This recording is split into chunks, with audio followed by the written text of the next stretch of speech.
আসসালামু আলাইকুম। ভিডিও শুরুতে আপনাদেরকে একটা ছবি দিচ্ছি। এখানে দুইটা নাম্বার আছে। আমার প্রত্যেকটা বাংলাদেশি ভাই যারা এই ভিডিওটা দেখছেন, আপনারা ভিডিওটা শেয়ার করবেন এবং এখানে যে নাম্বারগুলো দিয়েছি এগুলো হচ্ছে আমাদের বাংলাদেশ দূতাবাস ইরানে থাকা আমাদের যে নাম্বারগুলো আছে সেগুলো, যারা ইরানের বিভিন্ন শহরে বসবাস করছেন। আপনারা জানেন যে আজকে রাত্রে কি তাণ্ডব ঘটেছে, আরও কিন্তু ঘটবে। সো যে কোনো জরুরি পরিস্থিতিতে আপনি এই নাম্বারগুলোতে ফোন করে সহযোগিতা নিতে পারেন। আর ইরানে অবস্থানরত ভাইদের জন্য এই ভিডিওটা আপনারা সবাই শেয়ার করবেন। আপনাদের জন্য দোয়া, আল্লাহ যেন আপনাদেরকে সুস্থ রাখে। আর যদি বিমান চলাচল স্বাভাবিক থাকে, আপাতত বাংলাদেশে ফিরে আসুন, কারণ পরিস্থিতি খারাপের দিকে যাচ্ছে। দর্শক, গতকালকে রাতেই আমি বলছিলাম যে পরিস্থিতি খারাপের দিকে যাবে, কারণ ইরান যেভাবে আপনার অ্যাকশনে গেছে, স্বাভাবিক ইসলিও কিন্তু সেই অ্যাকশনের পাল্টা অ্যাকশন তারা দিবে, এটা খুবই স্বাভাবিক ছিল। আমি যখন এই ভিডিওটি করছি মাত্র কয়েক মিনিট আগে ইরানে আবারও নতুন করে হামলা চালাচ্ছে ইসরায়েলি সেনাবাহিনী। দখলদাররা দেশটির পররাষ্ট্র মন্ত্রণালয়ের একটি ভবনকে লক্ষ্য করে হামলা চালিয়েছে। তারা কিন্তু আপে তাপে হামলা চালায় না। আপনি দেখবেন খুবই স্পেসিফিক টার্গেটেড কিছু এরিয়াতেই তারা হামলা চালায় এবং কি বেছে বেছে তারা নির্দিষ্ট কিছু নেতৃত্বকেই আপনার দেশটাকে নেতৃত্ব শূন্য করার জন্য কিন্তু এই অভিযানগুলো চলছে। আর একটি ভবন থেকে সাদা ধোঁয়া বের হচ্ছে এমন ছবি গণমাধ্যমে আসছে। ইসরায়েলের প্রতিরক্ষা বাহিনী বলছে ইরানের পূর্বাঞ্চলে তাদের বিমান বাহিনী সারফেস টু সারফেস যে মিসাইল আছে সেই মিসাইল লক্ষ্য করে হামলা চালাচ্ছে। এছাড়া রাজধানীর তেহরানে আবাসিক ভবনেও আপনার হামলা চালিয়েছে ইসরায়েল, এবং এই ভবনে অন্তত 5 জনের মৃত্যু হয়েছে। হামলার পরিধি আস্তে আস্তে বড় হচ্ছে এবং জনবহুল এলাকা হওয়ায় সেখানে হামলাতে মৃতের সংখ্যা আরো বাড়তে পারে আশঙ্কা করা হচ্ছে। বার্তা সংস্থা এএফপি বলছে কয়েক মিনিটের ব্যবধানে দুটি শক্তিশালী বিস্ফোরণের শব্দ শোনা গেছে।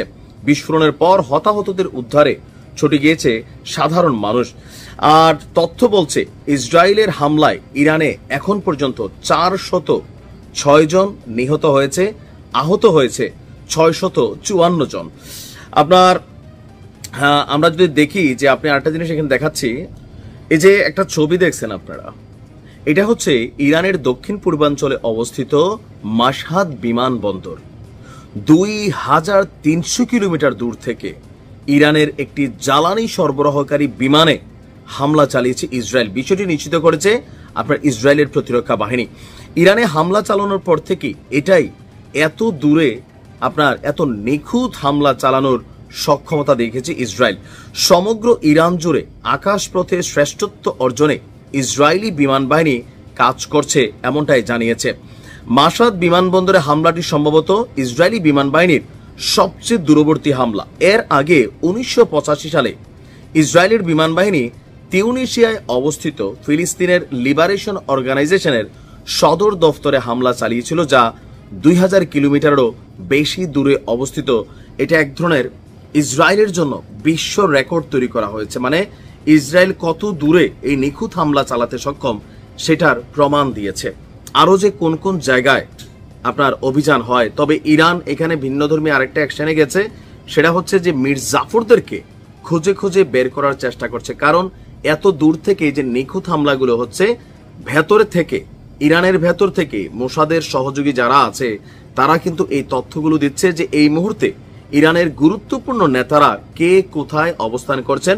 নিরাপত্তার খাতিরে কারোর অবস্থানে কিন্তু জানানো হচ্ছে না, কারণ বেশ কয়েকজন সশস্ত্র বাহিনীর প্রধান, আইআরজিসির প্রধান, পুলিশ বাহিনীর প্রধান, বিমান বাহিনীর প্রধান যখন তারা শাহাদাত বরণ করেছেন, স্বাভাবিকভাবে সেখানে নিরাপত্তা ইস্যুটা আছে। এমনকি বলা হচ্ছে যে সর্বোচ্চ নেতা খামেনি এবং প্রেসিডেন্ট মাসুদ পেজেশকিয়ানও ইসরায়েলের তালিকায় আছে, তবে ট্রাম্পের কাছ থেকে নাকি গ্রিন সিগন্যাল পাচ্ছে না। এই জন্য আপনার তাদেরকে এখনো টার্গেট করা হচ্ছে না।